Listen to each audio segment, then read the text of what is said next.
I'd like to introduce Dave Williams. He is the IT director for the city of Ponca City. And he's going to talk about broadband in the city. When did all that happen? We actually opened the doors live July 2019. We began the project, we began planning it in 2016, and constructing in 2018. Okay, and it's a very successful program that they have in Ponca City. So I'll hand it over to Dave, and he can tell you about it. All right. Thanks for the opportunity to talk to you today about what's going on in Ponca City. This kind of got a kick out of this funky little microphone and earpiece, and Kevin said it was like a Madonna effect, which is ironic because my presentation is kind of like free beer night with Bubba at the karaoke joint. Don't know what's going to come out, but I hope it's going to be fun. Our residents deserve the same type of internet service available in larger cities, but let's face it, Ponca City's kind of small, and because of that, none of the incumbent providers were willing to do what needed to happen in town. They just didn't see a return on investment for what it was going to cost. That left us in a jam. We still deserved good service, but nobody was going to provide it for us. Now, we're not new to providing utility service. Ponca City already had 4 utilities, electric, water, wastewater, and solid waste. So to fix the lack of good internet problems we faced, our city commissioner simply challenged us, find a way to make it happen. In March of 2019, we began construction on a $20.4 million project that involves 100% fiber optic network all the way to the customer's house, actually all the way to the modem. It's designed to touch every home and business in town, and it's offering what we call ultra high speed and ultra-reliable network. Now, I'll admit, I was a little leery about the project at first. Several other US cities had already tried and failed miserably, and they left a financial nightmare in the wake of that failure. So in preparation, I studied the 13 known failures at the time. I wanted to see why did they fail? What can we learn from this? I discovered some patterns that we use to create a successful business model and an implementation plan. The first thing to keep in mind is that broadband is only like traditional utility services when it comes to the upfront capital costs. They're radically different in 2 other ways. There will be competition in the market space, number 1. And the total implementation cost can't be depreciated over 30 to 40-year lifespans. About a third of the cost is electronic equipment with 5 to 10-year refresh cycles. Your business plan, our business plan, needed to embrace that. It's also important not to bite off more than you need to. A lot of cities have tried double and triple play solutions that was just too tempting. We kept in mind, though, that broadcast licensing fees are kind of steep, the equipment costs are even steeper, and the margin, the return on that investment, is minimal. We're not underserved in those areas anyway, so there was really no need to do that. We decided to do one thing and do it exceptionally well. We only offer internet access. We only use fiber optics in our network, and we literally blow the competition out of the water when it comes to customer service. We can always add these other 2 services later if we need to, but we're not bogged down with them right now. Instead, we just suggest that customers use the internet to provide those services from other groups. Netflix, Hulu, there's a host of providers that can offer streaming content and voice over IP telephone systems to the home. No matter how you cut the cord to all of those traditional offerings, though, you still need a fast and reliable connection to make them work, and that's what we're here for. It's important to have a good marketing platform, and I love ours. Since every dollar we eventually net actually stays in Ponca City, I like to point out that this new utility service will eventually help rebuild city sidewalks and puts gas in our police vehicles and fire vehicles. Subscribing to Ponca City Broadband not only provides our residents with best-in-class internet service, it's an investment in the town they live in. That was one of the motivating reasons for doing it. We don't require contracts. There's no data caps. There's no asterisks anywhere in what we offer. Our service plans don't indicate bandwidth up to a certain amount. We promise never less than what you pay for. In other words, we simply give our customers what they pay for every time and all the time. Now, what I've talked about so far is just a few of the things I learned from cities that have tried and failed. The most important lesson learned, though, don't let political favoritism force financial common sense into the back seat. To assure success, there's 3 critical factors that need to be looked at: the home density levels, the cost per home passed, and the expected take rates in any given area, all the way down, granularized all the way down to the city block level. Unless there's a treasure chest that can be used to subsidize a project like this, a methodical build-out plan providing an adequate revenue stream to pay off the acquired debt is an absolute requirement. Most of the failed cities focused on the wealthy and influential neighborhoods first. They believed that by doing so, they'd have a higher subscriber level and therefore more revenue. There's 2 problems with that line of thinking, though. Utility rates are static regardless of income level. They might be subsidized, but it's the same rate charged for every home.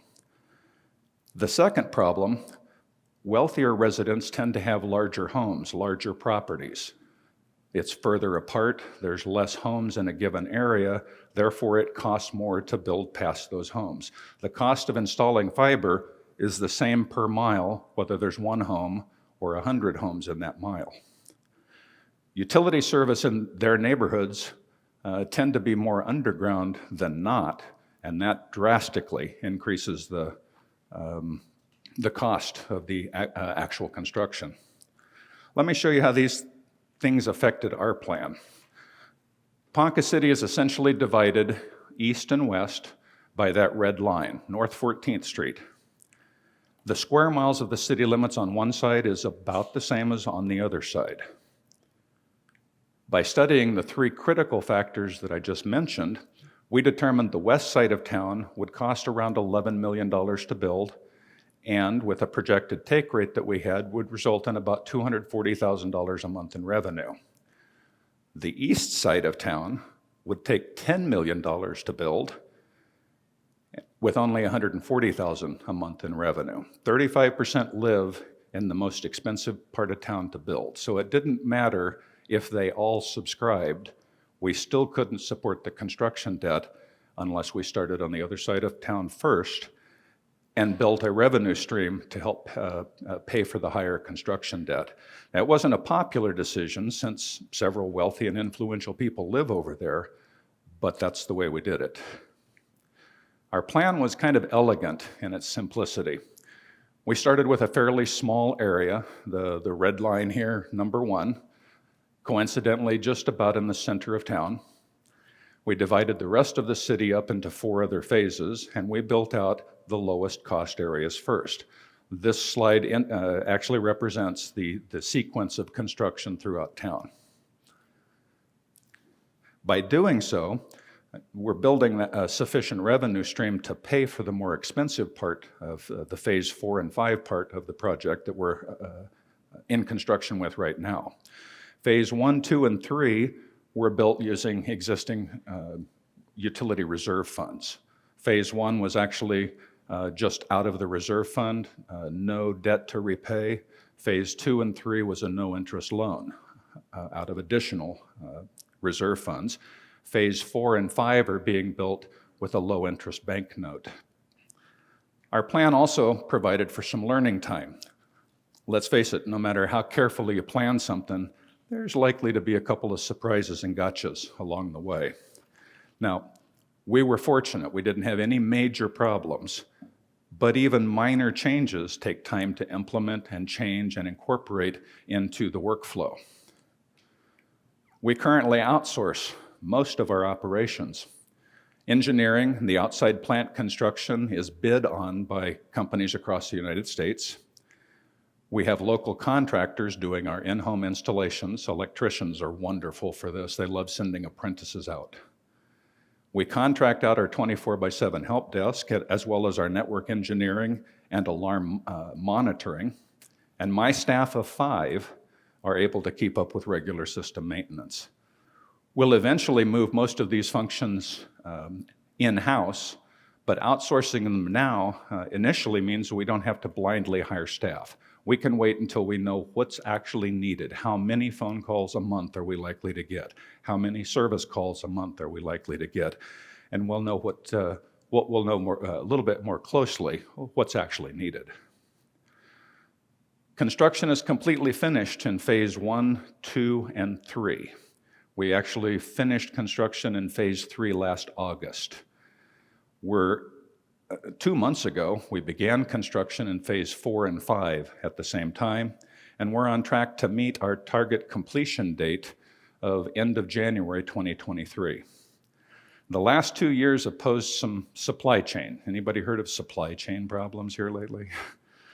It certainly hit us. We started out with about a 5 to 8 week lead time. Now it's 12 to 15 months. That drastically affected us in phase 4 and 5. Up until then, though, it was looking like we'd complete the project nearly a year ahead of time. So it's good that we were fast track to that point. Right now, it looks like our 4-year project will be finished 2.5 weeks later than originally planned 4 years ago. I like to point out, though, we're going to finish under budget. My city manager's here, and he hates it when I say this, but we are going to finish under budget. Not much, but we're going to finish under budget. Our project is going to finish a little bit later than I hoped. I was actually hoping it would be finished about 4 months ago, but the lead times, we couldn't control that. Our customers understand, they're being patient with us because we didn't broadcast that we were that early in the project. So they're still expecting, they're still expecting a first quarter 2023. So I'm hoping to be able to finish this up by the end of January and everybody's still happy. Customer reaction and comments so far are very encouraging. Residents tell us the service is wonderful and they absolutely love that Ponca City did this for them. I thoroughly enjoy reading comments on all the various community watch pages through social media. Somebody will pose the question, who's the best internet provider in town? And it's phenomenal what the answers are. Ponca City Broadband, hands down, leads you've got to go with these got to go with this service as soon as it's available.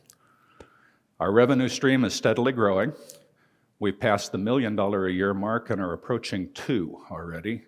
2 is the magic number for me. That's when the utility can completely stand on its own and pay its own or retire its own debt. Until then, we're relying on a small subsidy from the other utility departments to help us retire that debt. I mentioned earlier that broadband wasn't quite like other utility operations, and here's the final difference: margin. An electric utility usually has phenomenal revenue streams, but its margin isn't all that great because they have to buy what they're reselling. Well, broadband's essentially the same, but the cost of bulk broadband has drastically fallen over the last 5 years.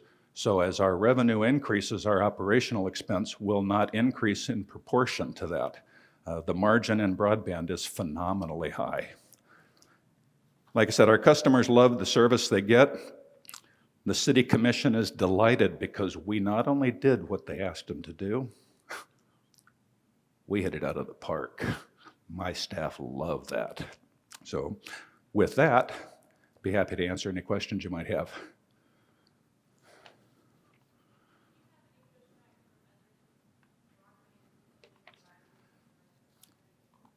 We expected pushback and were actually surprised that there wasn't. See, back in 2007, Ponca City deployed a citywide free Wi-Fi system. There was significant threats and pushback from the other providers at that point. So we expected it and were prepared for it. It just never happened. And here, I think here's why. We're providing a road. We don't care what vehicles travel on this road. And streaming services, the Dish and DirecTV, telephone service, they're pushing people over to streaming and voice over IP. So they see this, I think they see this as an opportunity to, hey, let them build it and we'll sell our services on it.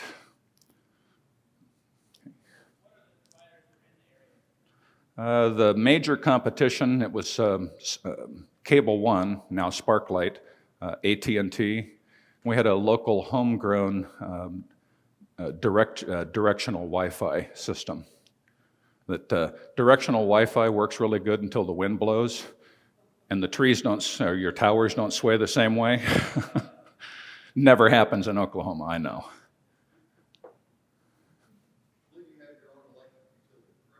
Yeah, we have electric, so we own the utility poles. That was a huge advantage to us. But if you don't, it certainly helped. If you don't own the utility poles, you'll have to get pole attachment agreements from the people that do. But here 6 years ago, the FCC changed, implemented some rules.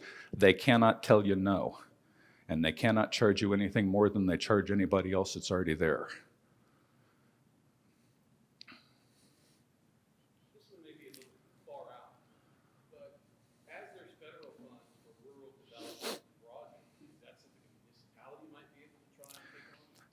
The next program that rolls out from the government is called the BEAD. It's the Broadband Equity, and I forget what the D is, Broadband Equity Access something. That's $42.5 billion that will become available. The state of Oklahoma has, I believe, right at $270 million of that already earmarked. That's for unserved and underserved, which, read in between the lines, that typically means rural areas. Because Oklahoma City, Tulsa, Ponca City is now, well, the federal government considers Ponca City urban. Inside the city limits is urban because our population is more than 20,000. Outside the city limits, we could actually, in fact, I'm hoping we're going to try to get some of those federal dollars. That makes it easier to build into the areas where that home density isn't real high. General rule of thumb right now, it's about $35,000 a mile to hang fiber on a pole. It's $120,000 to put it in the ground. If your city's considering doing this, maybe consider early on what's called the dig once philosophy. If you're putting something in the ground, put some conduit in there for your network later on. It's already there.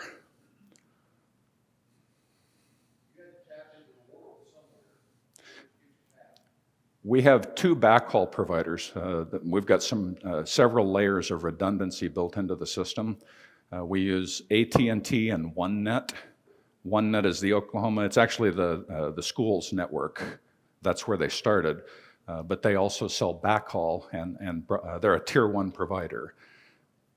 They're the only two providers that come to Ponca from different directions using different paths. They get to my central office in different streets. The closest they get to the operation is the east and the west wall of our building when they penetrate it. Reason for that, highway construction, and a big excavator takes it out. It just takes one out. It's not likely to take the other. Okay?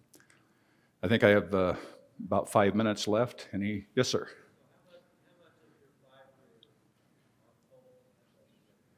Phase 1, 2, and 3, about 95% was in the air, and the 5% that's in the ground was done that way primarily for safety. Any of the big industrial routes where there's could be extra tall traffic. In phase 4 and 5, 60% of it's underground. Yes, sir. Did you charge the users of these industrial areas for the increased cost of burying it through safety concern? No, that was just done as a safety concern for the operation itself. We've offered business broadband. We now have renamed it. It's commercial broadband, but we've offered business broadband services since 2005. And they pay a premium rate for that. The service level agreements on a business is 24 hours a day, we roll a truck to fix that. On the residential side, business hours, we roll the trucks to fix it.